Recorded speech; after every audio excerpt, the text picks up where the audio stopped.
Rendez-vous, bah oui, c'est la Saint-Valentin. C'est une fête célébrée pratiquement partout dans le monde. On a voulu en savoir un peu plus sur la vie de couple de nos voisins, proches ou lointains. Que signifie, par exemple, le mariage pour eux? Quels sont les nouveaux moyens de rencontre? Il y en a des très très nouveaux. Est-ce que l'adultère est courant dans leur pays? Bref, l'amour, c'est comment chez les autres? Voilà la question aujourd'hui. Et c'est ce que nous verrons pour les réponses avec nos 4 correspondants que voici. Et en raison du décalage horaire, avec certains d'entre eux.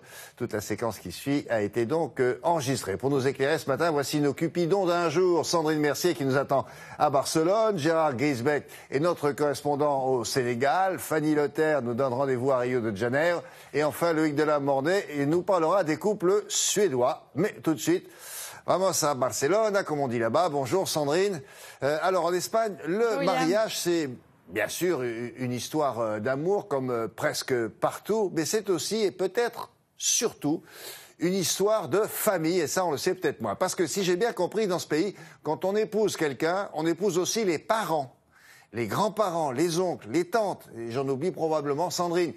Quand vous prenez un conjoint là-bas en Espagne, si j'ai bien tout suivi, vous prenez la famille également. En anglais, on dit all inclusive. Alors, je ne sais pas comment on dit en espagnol, todo incluido, quelque chose comme ça, non? C'est bien ça, William. Le couple en Espagne, c'est du tout compris, une sorte de gros lot. Vous gagnez bien sûr un chéri, mais aussi sa maman, ses frères, ses sœurs, ses grands-parents. Bref, une conception de l'amour au sens large. La religion catholique est sans doute à l'origine de cet amour pour la Sainte Famille, la Sagrada Familia, nom d'ailleurs de cette célèbre église que vous voyez juste derrière moi. Donc les Espagnols sont très proches de leur famille, si proches que parfois ils vivent dans le même village. C'est le reportage que nous avons fait en Extremadure avec Fernando Lazaro et Jean Gordillo. Hola. Quand Patricia rentre du travail, elle fait le tour de ses amours. Un bisou pour Sergio, son mari, un autre pour leur fille, Chloé, et un troisième pour sa maman, à l'autre bout du fil. Je l'appelle toujours. Et si je ne le fais pas tous les jours, c'est elle qui m'appelle car elle s'inquiète que je ne lui téléphone pas. Allô maman, je t'ai déjà appelé mais il n'y avait personne. Une habitude d'autant plus surprenante que la maman de Patricia, comme tout le reste de sa famille, vit dans le même village. Mais en Espagne, la famille, c'est sacré. Pour Sergio, rien de plus normal. Elles sont très unies. Elles s'appellent 3 à 4 fois par jour. Patricia et Sergio se sont mariés il y a 5 ans. Évidemment, toute la famille était présente. Un mariage quasi princier de 400 personnes. On se connaît depuis toujours. J'étais une amie de sa sœur et lui était en classe avec ma grande sœur. J'avais 15 ans, presque 16 ans quand on est sortis ensemble. Et moi, presque 17 ans. La moitié de ma vie. Une belle histoire d'amour née dans ce village d'Extremadure. Ici, Patricia a grandi, entourée des siens. Et même quand elle va travailler, la famille n'est jamais très loin. Patricia est coiffeuse.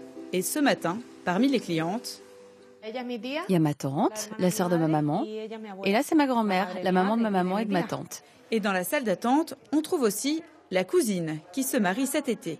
Souvent dans les villages espagnols, on se passe la bague au doigt très jeune. Je me suis mariée à 18 ans et ma nièce aussi s'est mariée très tôt. Elle avait juste 22 ans. À 28 ans, Patricia est donc une femme comblée. J'ai un mari, une fille, un travail, je ne peux pas demander plus. Et j'ai une famille. Ah, la famille, on l'avait presque oublié. C'est d'ailleurs le père de Patricia qui a embauché Sergio, son mari. Lui n'y voit que des avantages. C'est mieux de travailler avec la famille qu'avec des inconnus. Au moins, on est toujours bien traité. Effectivement, la belle-mère est avec lui aux petits oignons, puisque tous les midis, c'est elle qui prépare son déjeuner. Je crois que je suis une bonne belle-mère. J'essaye, enfin je n'essaye pas, ça vient vraiment du cœur. Je le traite comme si c'était mon enfant. Et des enfants, à l'heure du repas, il y en a beaucoup, car c'est toute la famille qui vient déjeuner chaque jour. Ce n'est pas très romantique car il y a ma sœur, ma mère, mon père et mon beau-frère. Mais au moins, ça me permet de retrouver ma femme pour déjeuner. La famille en Espagne est donc omniprésente, surtout quand elle est sur le point de s'agrandir. Le jour de mon accouchement, je ne sais pas comment ils ont fait, mais toute la famille est arrivée. Ma mère a appelé ma sœur, ma tante, ma grand-mère. Je ne sais pas combien ils étaient, mais au moins une vingtaine. Et pour ces amoureux, vous l'aurez compris, la Saint-Valentin se fêtera en famille. Bah oui, ça se fêtera en famille parce que, on l'a compris, la famille est comprise dans le lot. Bon, on va parler un petit peu argent et vous allez voir que c'est pas innocent. Parce qu'en Espagne, peut-être plus qu'en France, le mariage, c'est une question de gros sous. Pourquoi ? Ben oui, après la belle-mère tous les midis à table, raison de plus pour bien réfléchir, William. Ouais. Car quand on se marie ici, figurez-vous que ça coûte cher. Il faut inviter toute la famille, y compris le cousin du cousin que vous n'avez jamais vu. Donc se marier, c'est un sacré gouffre financier. Les Espagnols dépensent en moyenne 13 000 € contre 8 000 pour les Français. Et pour les invités aussi, ça coûte cher. Je vous préviens, si vous venez, William, à un mariage ici, n'oubliez pas la petite enveloppe, car il faut couvrir les frais des mariés. Et donc donner en moyenne 200 € au bas mot. Ah oui, c'est comme dans les films, chacun vient avec sa petite enveloppe. D'accord. Sinon, ça leur arrive, là, les mariés, de prendre le large, pas le jour du mariage, bien sûr, mais plus tard, tranquille, ensemble, en amoureux, ou alors il y a toute la famille derrière? Alors oui, pour prendre le large, comme vous dites, eh bien, ils sortent, mais seuls, pas en couple. En fait, c'est les filles avec les copines, les garçons avec les copains, et puis on se retrouve après à la maison. C'est très rare dans les restaurants espagnols de voir des couples ensemble, plusieurs couples d'amis. C'est donc en général les collègues de travail, ou les copines, ou les copains, et puis chacun vit sa vie en soirée. C'est très bien comme ça. Il n'y a pas de petite table seule pour 2 personnes, des petites choses comme ça, où on voit des couples qui se tiennent la main, non? Il n'y a pas ça. Soit en plan romantique, tous les deux, on se tient la main en amoureux, soit en famille, soit alors, si vous voulez sortir, c'est avec vos copains et votre chérie à la maison. Bon, très bien. Merci beaucoup. On est au courant maintenant. Au revoir, bonne journée. Merci beaucoup Sandrine, à plus tard. Au revoir. Changement de décor, direction le Sénégal. Alors là-bas, quand on se marie, il faut le savoir, on ne le fait pas forcément par amour, mais plutôt par devoir. Gérard, vous avez assisté à un mariage arrangé, comme il y en a beaucoup en Afrique, à ne pas confondre avec le mariage forcé. Il y a une nuance entre les deux, non? Oui, bonjour William, bonjour à tous. Vous avez raison, il faut être précis sur les termes. Il y a des mariages forcés en Afrique qui sont dénoncés régulièrement par les organisations de défense des droits de l'homme, que ce soit dans le monde arabe, c'est-à-dire en Mauritanie, ou bien en Afrique subsaharienne, en particulier en Guinée-Bissau. Et puis il y a des mariages de convenance. Alors on a connu ça autrefois en France, ce sont des rapprochements de famille pour des raisons économiques. Et puis il y a des mariages arrangés et ça existe ici au Sénégal. On est allé au nord du Sénégal, à la frontière avec la Mauritanie, c'est là où vivent les Peuls.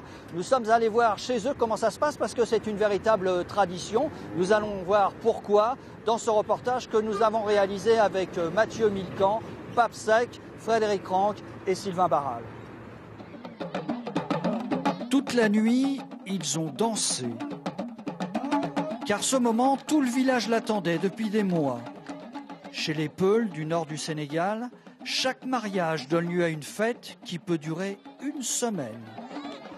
Pas de banquet commun, les invités sont trop nombreux, et comme le village c'est une famille, le repas se prépare et se consomme au fil des heures.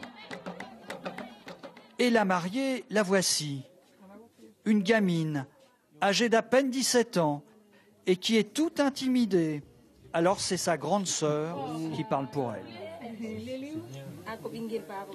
Elle a un peu peur, car ici c'est la maison de ses nouveaux beaux-parents. Nous venons d'un autre village. C'est la première fois qu'elle met les pieds ici, et c'est pour ça que je l'accompagne. Si la mariée est entourée de ses sœurs, le mari, lui, ne quitte pas ses copains. C'est la tradition. Chacun avec les siens pendant 3 jours, excepté la nuit, bien sûr. Un beau mari, c'est aimer sa femme, n'est-ce pas? Parvenir à faire des choses que sa femme aime. Le soleil se lève sur le village de Tielao, tout au nord du Sénégal, à la frontière avec la Mauritanie. Ici, tout le monde est de la même ethnie, les Peuls qui vivent des 2 côtés de la frontière, donc des 2 côtés du fleuve Sénégal. Les Peuls, un peuple d'éleveurs. Et comme aujourd'hui c'est un grand jour, une vache fera l'affaire. Ça coûte très cher parce qu'on achète du riz plus de 400 kilos. De l'huile, on ne compte pas. Pour la restauration même, aujourd'hui, ça peut aller jusqu'à 175 000 ou 200 000. 200 000 francs CFA, soit 300 €. Une fortune pour ces villageois, plusieurs mois de salaire. Alors le cadeau de mariage se fait en nature. Du riz, du thé, du sucre, du tissu. Au fur et à mesure de leur arrivée, le griot annonce ce que chacun apporte et tout est consigné sur un cahier. La mère du marié arrive, chacun lui rend hommage. Elle estime que ce mariage est un bon mariage. Je suis très émue, très contente, parce qu'il a épousé ma nièce, la fille de ma sœur. Mais le vrai patron, le voici, le père du marié. C'est lui qui a tout décidé. C'est moi qui décide, qui dit aux enfants qui ils doivent épouser. Si tu fais un mariage en famille, tu maintiens les liens qui nous unissent. En famille, il n'y a jamais de problème, et c'est notre tradition. Une tradition chez les Peuls. L'on se marie beaucoup entre cousins, pour ne pas se mélanger avec d'autres ethnies. Alors, l'amour dans tout cela? L'amour, peut-être, ça viendra après. D'abord, il faut quand même que les liens soient liés, là, d'abord. Ensuite, l'amour, ça viendra. Parce que nous, on dit que l'amour, déjà, quand on te parle d'amour, ça ne dure pas. À un moment donné, c'est la complicité qui va rester. Mais ce soir, on n'en est pas là. Pendant 3 jours, la mariée ne pourra pas sortir de sa chambre. Puis, une fois installée avec son mari, elle devra encore attendre 1 mois avant de mettre un pied dehors.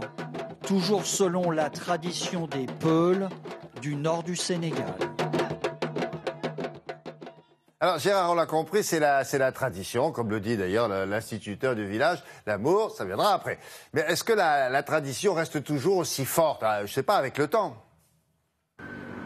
Oui, William, c'est difficile de répondre à votre question. On peut penser logiquement qu'il va y avoir petit à petit, comme partout dans le monde, un recul de la tradition avec la mondialisation. Et puis surtout ici, en Afrique, avec l'urbanisation. Alors c'est vrai, on l'a vu dans le reportage, que ce mariage arrangé vise à prévenir une dissolution possible des différentes ethnies. C'est pour les ethnies important de continuer à exister. Mais avec l'urbanisation, on a maintenant des villes en Afrique qui font plusieurs millions d'habitants, 20, 30 millions d'habitants peut-être à Lagos au Nigeria, 5 millions à Abidjan, 10 millions à Kinshasa. Et ici, à Dakar, plus d'1 million d'habitants. Donc forcément, il y a une dilution qui se fait avec l'urbanisation. Ce qui va compter aussi, c'est évidemment l'éducation des filles en particulier, qui à un moment donné refuseront ces mariages arrangés. On a vu dans le reportage la petite Awa qui a à peine 17 ans, elle est analphabète, elle n'est pas allée à l'école. On a vu qui lui vend des journaux ici à Dakar. Eh bien, au fur et à mesure que ces gens vont être éduqués, évidemment, les traditions vont reculer. Mais attention William, il n'y a pas simplement ce côté mécanique, il y a aussi la culture ici, la culture de la famille qui est très forte. On respecte les anciens, on respecte la famille. Et les petites filles, elles rêvent plus tard de devenir mères de famille, d'être des bonnes mères de famille, avoir des enfants. Le fils, lui, il rêve de devenir un chef de clan, un chef de famille. On rêve pas beaucoup au prince charmant comme chez nous en Occident ou bien même comme dans le monde arabe. Ici, la tradition, la culture est tout à fait différente. Donc oui, les choses peuvent évoluer, oui, les choses peuvent changer, mais ça prendra beaucoup de temps. Oui, beaucoup de dizaines et de dizaines d'années. Merci beaucoup Gérard, à très bientôt, j'espère. Alors, petite pause chez nous, à présent, avec notre spécialiste du web. Vous allez voir que l'amour, c'est un vrai business sur Internet. Et dans ce domaine, on trouve tout, vous le savez, et parfois n'importe quoi. Julia, on commence par... Exactement, le web est à l'origine d'une véritable révolution en matière de rencontres amoureuses. Il y a vraiment l'avant-après, 18 millions de célibataires en France. Vous imaginez la manne financière que ça va représenter sur Internet. Un Français sur 4 est inscrit à un site de rencontre aujourd'hui. Il y a plus de 2000 sites.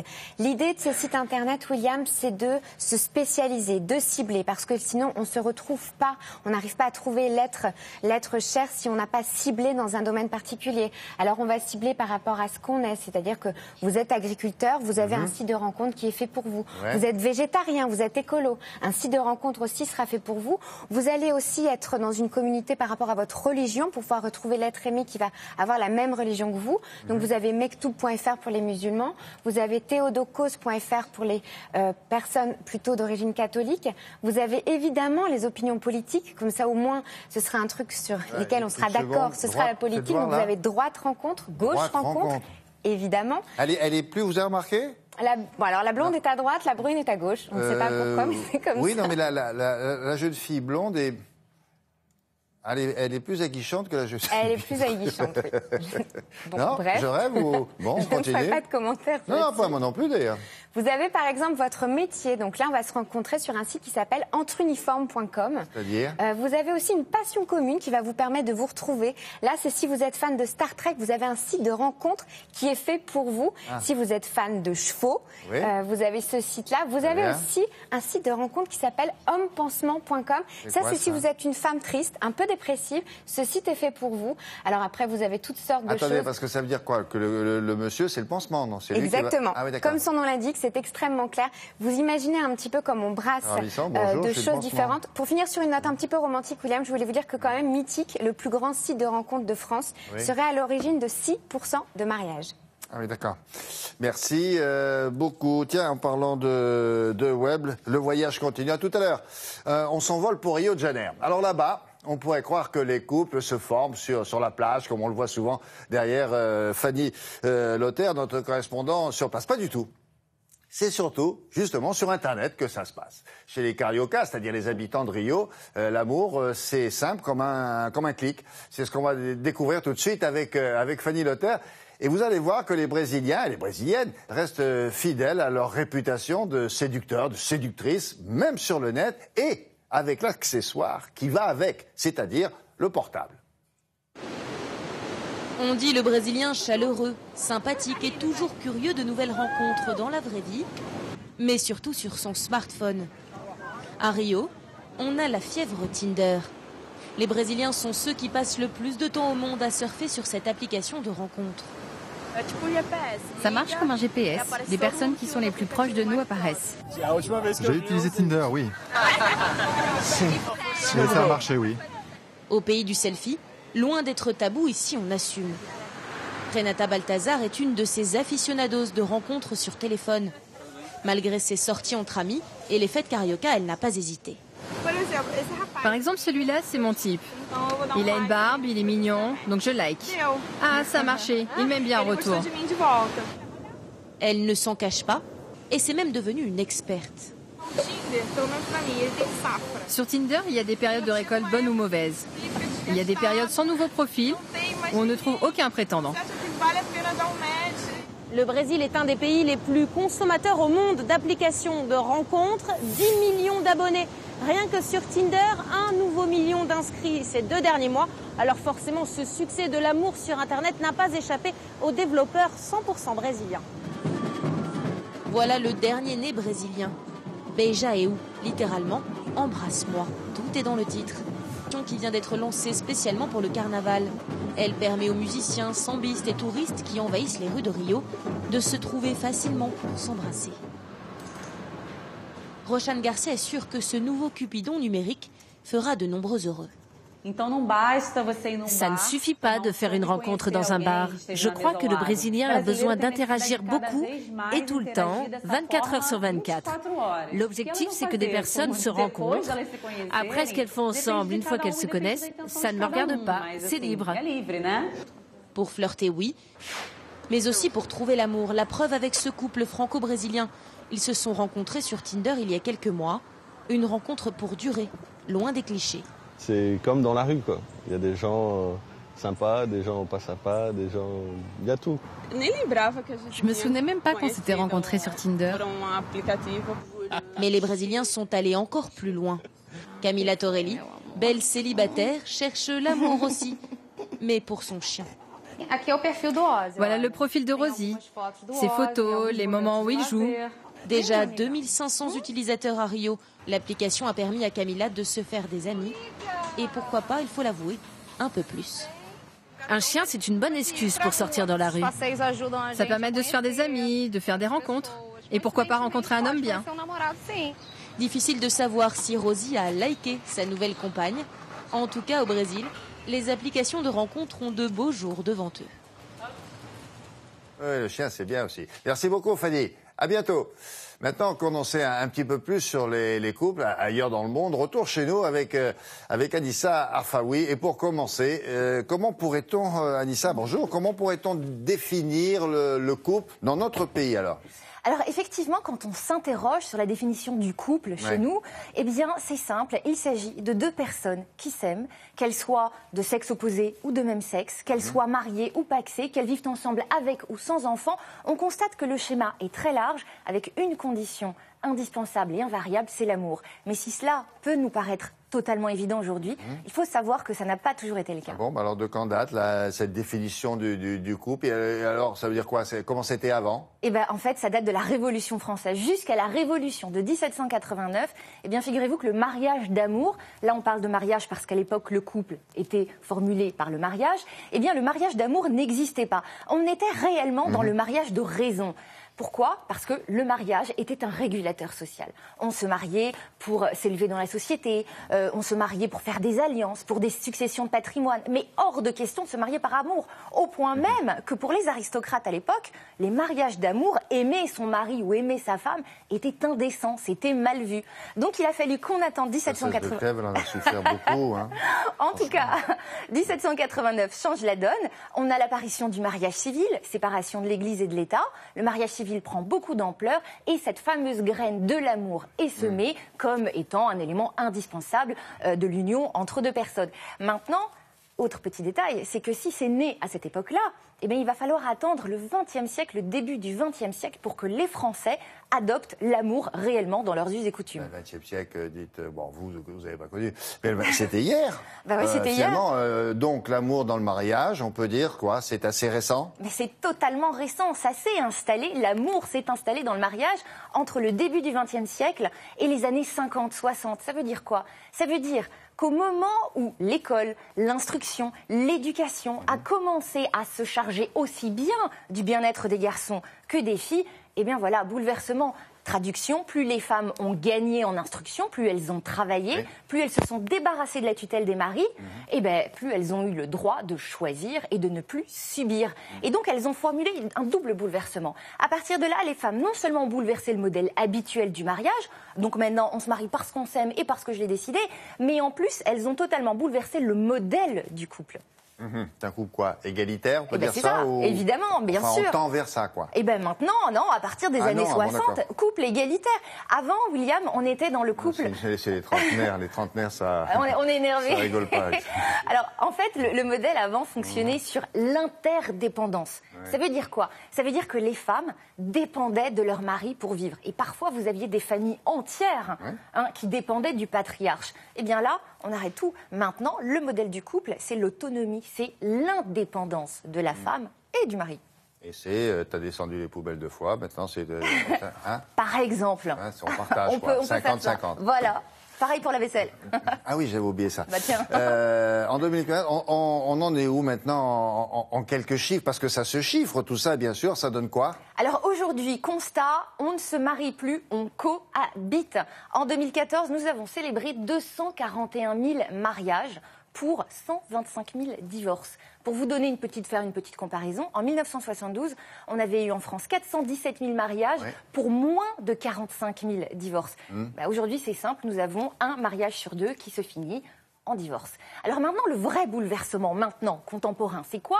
Eh bien, c'est que le concept même du mariage a changé. Aujourd'hui, William, on se marie parce qu'on sait qu'on peut divorcer. Il y a 50 ans, le mariage était une union sacrée. On se mariait pour la vie, pour le meilleur et pour le pire.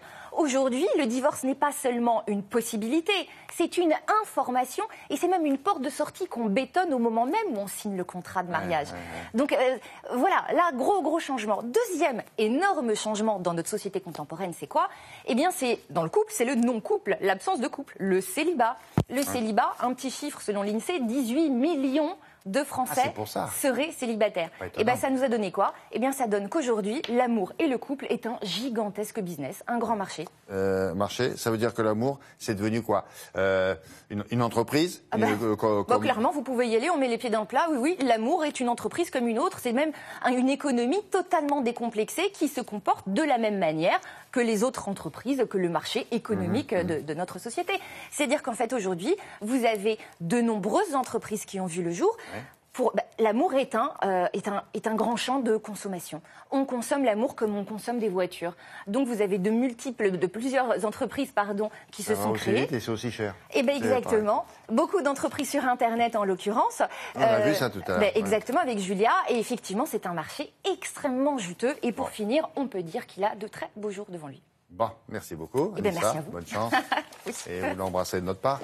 C'est le moment de retrouver le dernier Valentin du jour, Loïc Delamordé, notre correspondant traditionnel à Londres. Mais vous allez voir, il a fait un grand voyage. Il a rendu visite à ses voisins suédois, tout à fait au nord. Et certains d'entre eux ont, paraît-il, une vision du couple assez, atypique, qui pourrait se résumer par allez, plus on est de fous, plus on rit. Vous connaissez l'expression. C'est à peu près ça, Loïc ? Oui, bonjour William. Alors effectivement, on va vous emmener dans un voyage assez étonnant. En fait, il faut bien comprendre que dans les sociétés du Nord ou anglo-saxonnes, alors c'est né aux États-Unis, ici en Grande-Bretagne et dans les pays nordiques, il y a une vertu cardinale qui est l'honnêteté. Ici, je ne vais pas dire que tous les Britanniques sont parfaits, mais c'est vrai que dans les pays anglo-saxons notamment, le mensonge est beaucoup plus grave que dans d'autres sociétés. On va dire les choses comme ça. Et donc, est né un autre mouvement qui fait dire que, les couples, l'infidélité, le mensonge, la trahison, finalement c'est de l'hypocrisie, et dans le couple, beaucoup de couples sont hypocrites parce que, on va dire les choses comme ça, ils vont voir ailleurs. Nous on va changer ça et on va passer dans une ère qui est l'ère où on arrête cette hypocrisie, et donc on va inventer un nouveau type de couple. Alors on ne peut plus vraiment l'appeler un couple, vous en parliez avec Anissa, un couple c'est 2 personnes. Oui. Et bien là, c'est fini. Vous allez voir que les Britanniques et les Suédois ont commencé à inventer les polyamoureux. Alors vous avez une actrice célèbre ici en Grande-Bretagne qui s'appelle Tilda Swinton, qui assume très clairement son côté polyamoureux au bras de son mari et de son autre compagnon. Encore une fois, on parle bien de quelque chose d'officiel, au vu et au su de tout le monde. Et puis effectivement, les champions de ce nouveau type de relation, ce sont les Suédois, ce sont les Nordiques. Et donc, on va vous emmener dans ce voyage assez décoiffant. Attention, ça ne ressemble à rien de ce que vous connaissez en termes de normes sociales. Reportage assez étonnant de Rebecca Suner et Christophe Aubert. C'est en combinaison de... Dernier arrivé dans la famille, les 2 hommes se connaissent et sont amis. Ça ne leur pose aucun problème d'entretenir une relation avec la même femme. La priorité maintenant, ce sont les enfants, surtout quand ils sont jeunes. On a vraiment de la chance qu'ils aiment autant Christian.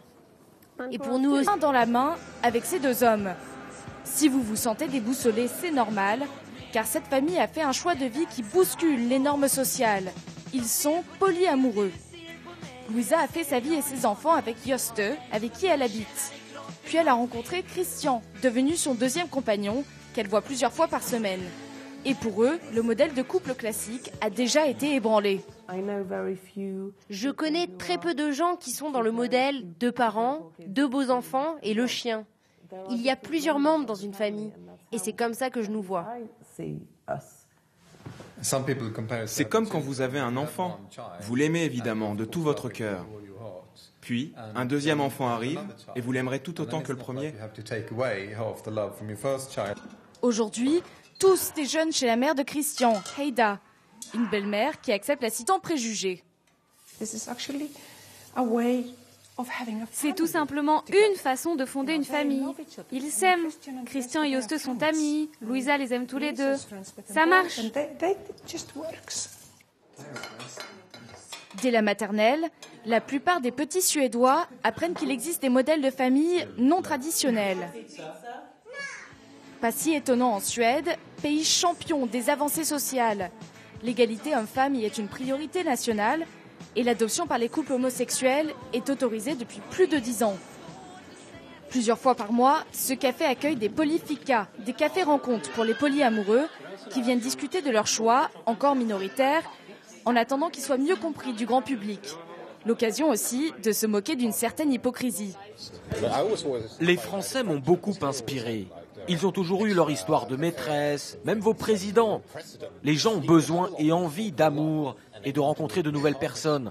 Ce qu'il y a de nouveau, c'est simplement que nous, on en parle et qu'on est ouvert et honnête avec tous ceux qui sont concernés. Ces dernières années, le parti du Centre qui siège au Parlement suédois a milité pour un changement de loi qui permettrait de se marier à plusieurs. Pour l'instant, sans succès. Oui, parce que vous l'avez dit, Oui, pour l'instant, c'est une minorité, vous l'avez dit. Alors, attendez, qu'on comprenne bien, parce que là, on est un petit peu surpris, parce qu'il y a de quoi s'y perdre. Hein. Louisa, là, dans le reportage, elle n'habite pas avec ses 2 hommes. D'accord. Et elle a eu... Attendez, elle a eu des enfants avec un seul des 2, c'était le blond. Hein. Est-ce que c'est toujours le même schéma? Par exemple, ça pourrait bien être un homme et 2 femmes, non? Complètement, William. Alors, dans le cas de Louisa, en fait, elle habite avec le père de ses enfants, et donc elle a 2 enfants avec lui, et régulièrement, dans la semaine, elle va rendre visite ou dormir chez son autre compagnon, Christian, que vous avez vu dans le reportage. Mais, comme vous l'avez dit, William, tous les schémas existent, notamment en Suède. Ça peut être un homme et 2 femmes, ça peut être 2 femmes, 2 hommes, mais attention, on a toujours l'impression que c'est l'amour libre et que c'est pas des aventures d'un soir, c'est au contraire quelque chose de finalement de très structuré, encore une fois toujours en pleine transparence, et c'est une vraie notion de couple, en tout cas une vraie histoire. Ce ne sont pas quelque chose de caché, c'est pas encore une fois quelqu'un qu'ils ne verront plus. C'est vraiment beaucoup de communication, beaucoup d'organisation, et c'est vraiment des familles comme ça à plusieurs, mais en tout cas tous les modèles existent, et effectivement à parité totale entre les hommes et les femmes. Alors vous qui avez enquêté sur ce sujet, Loïc, est-ce qu'on pourrait imaginer que ce modèle, entre guillemets, modèle de couple arrive en France parce que ici, bon là, il y a des adhérents, ils sont assez nombreux à avoir levé la main. Alors, on a posé la question à toutes les personnes qu'on a rencontrées durant ce reportage. Il y a quand même 2 éléments importants à souligner. La première, c'est que tout le monde nous dit, vous savez, la société entière, et en France également, nous vante en permanence la diversité, la variété. Il faut avoir des métiers variés, avoir des vies qui changent, etc. La seule chose qui ne change pas, eh bien, c'est effectivement la monogamie, en tout cas la monogamie officielle. Et il y a un jour, nous disent toutes ces personnes, où un jour, eh bien, il va falloir être cohérent entre les deux, et la société ne pourra pas continuer à prôner comme ça la diversité et la variété dans les publicités ou ailleurs sans l'adapter aux vies privées, aux vies amoureuses. La deuxième chose, c'est que tout le monde nous a dit, vous savez, il y a 30 ans, quand on parlait de mariage homosexuel, en France par exemple, c'était tout simplement impensable, inimaginable.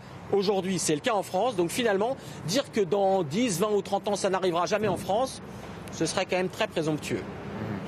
Ah oui, il y en a certains que je connais, ils seront gâteux à cette époque-là. Ce ne sera pas pour eux cette affaire. Bon, merci Loïc, merci beaucoup.